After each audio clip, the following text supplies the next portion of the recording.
Assalamualaikum warahmatullahi wabarakatuh.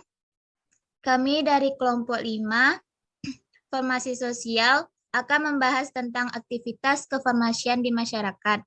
Sebelum masuk ke dalam topik, kami akan memperkenalkan anggota kelompok kami. Next.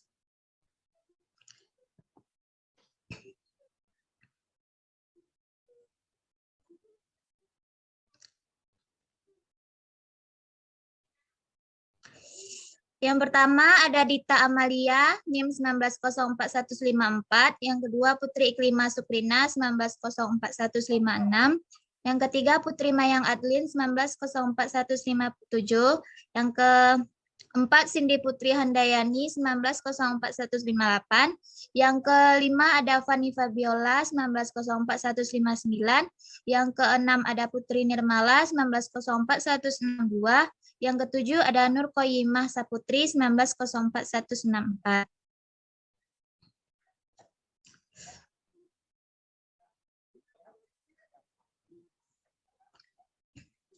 Baiklah, aktivitas farmasis pada kesehatan masyarakat dapat didasarkan atas dua karakteristik. Yang pertama, sebagai profesional, yaitu adalah kewajiban dan tugas utamanya adalah kesejahteraan pasien di atas kepentingan sendiri, ekonomi, interes. Yang kedua, sebagai warga negara yang menikmati penghormatan khusus atau unusual dari publik. Kewajibannya adalah pengembangan pengabdian profesi untuk kepentingan publik atau masyarakat. Selanjutnya, aktivitas farmasis kesehatan masyarakat membentang dari formulasi kebijakan hingga konseling pasien dari makro ke mikro. Pertama, makro yaitu seperti formulasi kebijakan, misalnya kebijakan obat nasional, sistem pelayanan kesehatan, pelayanan kefarmasian, penanggulangan penyakit menular, epidemi, lingkungan, dan penyuluhan pola hidup sehat.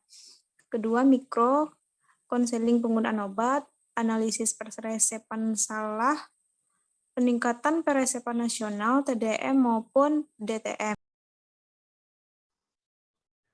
Baiklah, selanjutnya keterkaitan farmasis dalam fungsi kesehatan masyarakat, terutama dalam menyusun kebijakan atau menyangkut kesehatan, baik organisasi, lokal, regional, nasional, maupun internasional. Parameter umum yang baku tentang hubungan farmasis dengan kesehatan masyarakat adalah penggunaan obat yang terkait kebijakan publik jika farmasis tidak terlibat dalam penentuan kebijakan tersebut.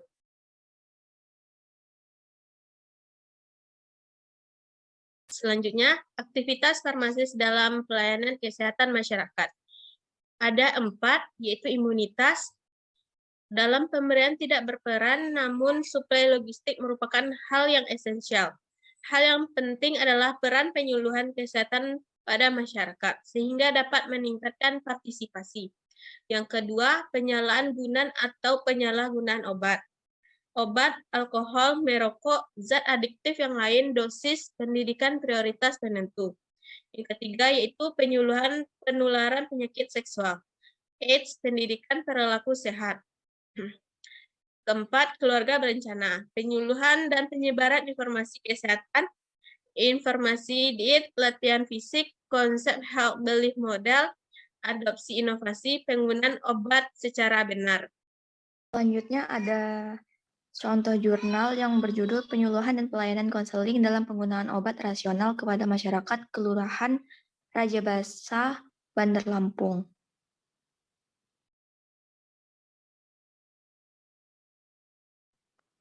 Pendahuluan, penyuluhan merupakan upaya perubahan perilaku manusia yang dilakukan melalui pendekatan edukatif. Masyarakat memerlukan informasi yang jelas, benar, dan dapat dipercaya untuk melakukan pengobatan sendiri secara benar. Sehingga penentuan jenis dan jumlah obat yang diperlukan harus berdasarkan kerasionalan penggunaan obat. Penggunaan obat, pengobatan sendiri hendaknya hanya dilakukan untuk penyakit ringan dan bertujuan mengurangi gejala. Menggunakan obat dapat digunakan tanpa resep dokter sesuai ketentuan perundang-undangan yang berlaku. Melihat tingginya angka pengobatan sendiri di masyarakat dan bahaya penggunaan obat yang tidak rasional. maka perlu adanya upaya peningkatan pengetahuan dan keterampilan masyarakat dalam penggunaan obat yang rasional melalui peningkatan pengetahuan masyarakat tentang ini.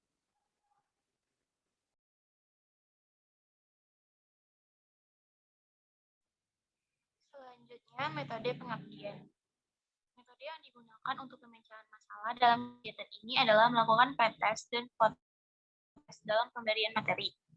Yang kedua adalah pemberian materi kepada ibu-ibu di Puskesmas Raja Basa, Bandar Lampung. Dari penyuluhan, yang pertama pengenalan tentang obat, yang kedua cara pemberian obat yang benar, yang ketiga cara penggunaan obat yang benar atau dagu sibu, yang keempat penggunaan sendok takar, yang kelima waktu minum obat, yang keenam penggunaan antibiotik, serta yang ketujuh penggunaan obat generik dan branded.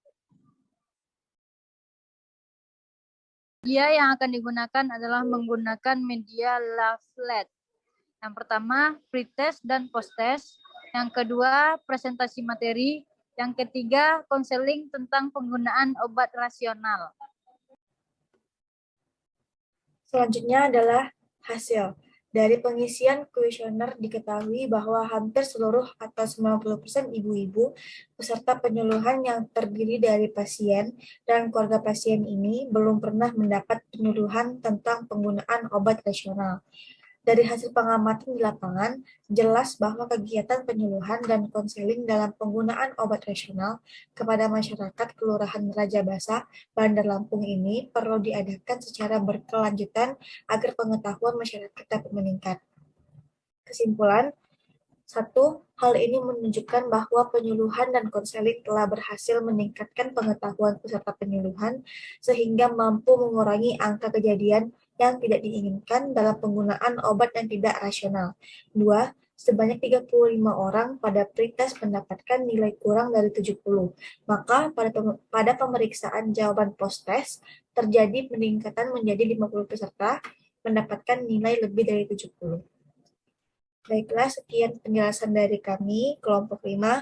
Apabila ada salah mohon dimaafkan. Wassalamualaikum warahmatullahi wabarakatuh.